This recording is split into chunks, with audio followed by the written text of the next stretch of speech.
So yes, today guys, I am going to recreate one of my old videos, which I call The Secret of the Colander Pour. It's had one of the highest viewing videos that I've ever done. It actually did not turn out to be one of my favorite videos. And I get tickled at what people tell me how I should do it now. So they're not looking at what I've learned since then, because like some of you maybe are doing now, or maybe not, still fumbling. Then I was still fumbling my way through what this was all about. So first of all, I want to make sure that my table and my space here is pretty level. I mean, very level. So, and I know you use the little short ones. I have to tell you, I use this one. This was, my dad was a brick mason, and this was probably one of his last ones, because it's still in very good shape. But it just makes me feel good to use it, because it was my dad's. So that's why I have this big old long level here, because it's very special to me. And the little colander that now you can get anywhere and everywhere for the love. I mean, it just was crazy, wasn't it? You couldn't find them forever, and now they even put them together in packs on Amazon in the art section, not just the kitchen section. I'm going to be using Dioxazine Purple, Turquoise, and Burnt Umber, same colors I used in the original Secrets to the Colander Pour. Now what I want, let me see if I can, get that where you can see. You see there's still a little stuff on the side from your Floetrol, so you really want to, I like to stir until it looks very blended, and then come back and do one more before you actually pour. You just want to make sure that it's all well blended in there, and there's no lumps, no icky blobs, nothing. Nice little flow, just sinks right down into the paint. And then my burnt umber, see, it looks like it needs just a little bit more. After it sits for a minute, you just want to stir it, give it that one more stir. I've got the amounts of each that I used down below, so be sure and check that out. How much Floetrol, how much of the paints, because these were thicker paints, and I did use a pretty good bit of Floetrol. Here's my little, again, my little colander.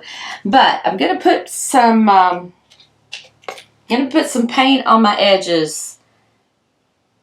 I'm going to use black, just because I had this mixed.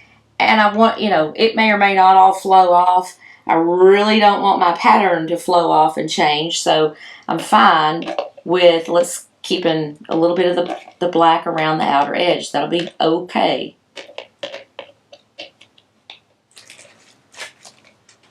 Because I want to keep all this pretty pattern.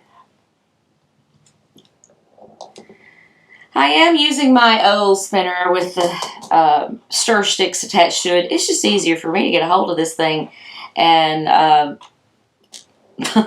spin it versus the other one. I've almost slung canvases like way off into the oblivion.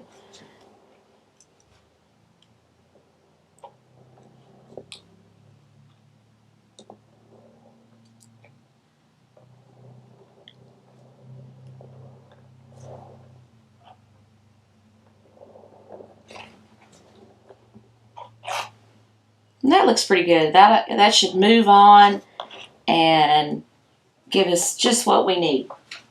So like I said, folks, this I'm trying to recreate my original Colander Pour, Secrets to the Colander Pour, which at that time, what I discovered and what I thought, it was it worked better if you had these the ones with the little tiny slits. Now we know we can pour through all kinds of things. I mean, there is no rules, there are no limits. But people will say, oh, if you had just spun it, it would have done this. Or if you'd done this, it would have done that. Like I said, I was bubbling my way through like everybody else back then. And now, there's just talent. I'm amazed by other people's talents. I mean, I compliment other people's talents. I think it's awesome. I'm in awe of it, let's just say. But I do appreciate you guys being here today. So let's see how this recreation of this colander pour works out. It either will or it won't. How about that? But you know what? That's the thing. That to me, that's the beauty of fluid art. So it doesn't work exactly right then. Add to, take away, scrape it off, do whatever.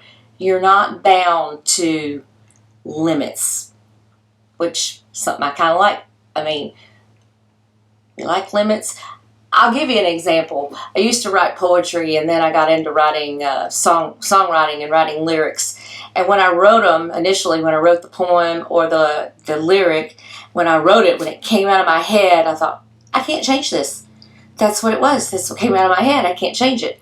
Guess what? You can. You can always adjust, and you can always modify, and you can even rewrite, So just a little tip to keep in mind. Okay, one more little swift stir. Yeah, see, that still even had some paint on my little stir stick, so definitely want to blend that in.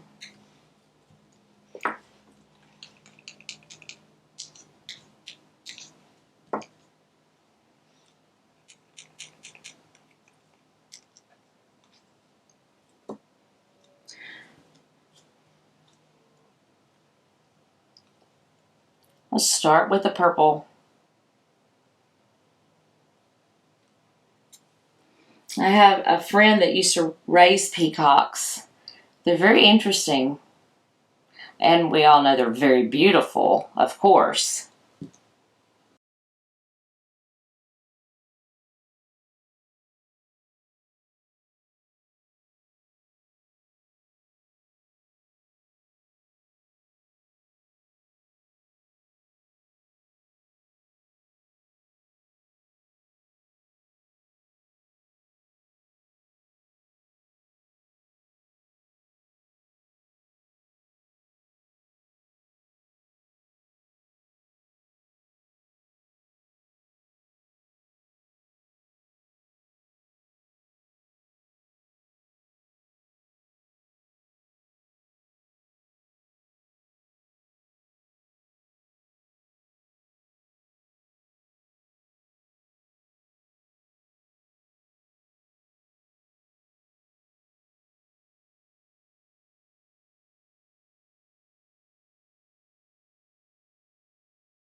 See if I can get just a little more purple. I want more purple. All right, that's all the purple.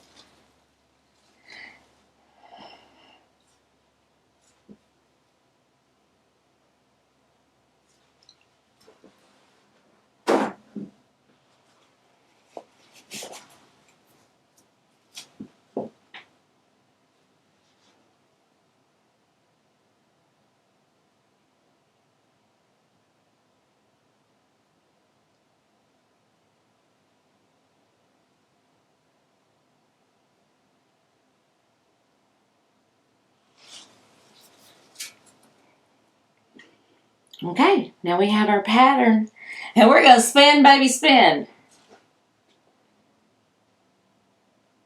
I want it to go, I don't know, let's spin.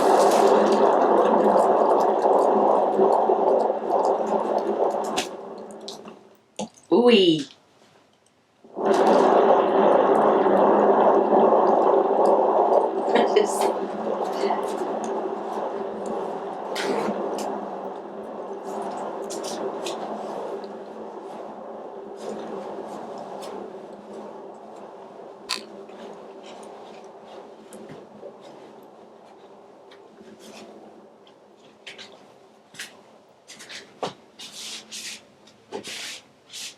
I needed a new pedicure today anyway. That's funny. I want that to go. So let's try which way to go last. I'm so busy getting paint on my feet.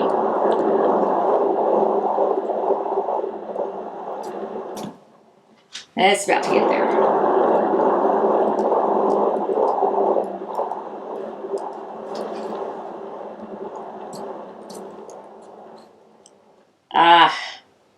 Ooh, I think that turned out really cool in the middle.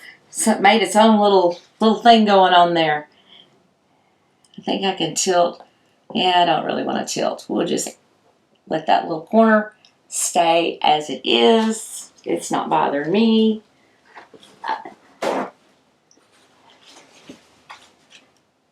I really literally just painted my whole foot.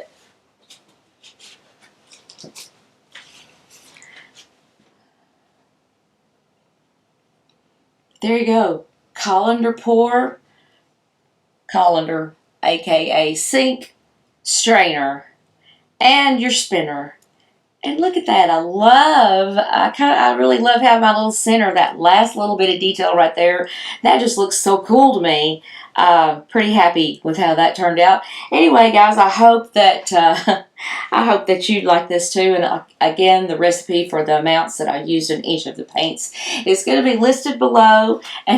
And for giggles and grins, go back and watch that old one, and you'll see what happened with my very original secrets to the colander pour. Thanks for stopping by today, guys, and I will see you next time.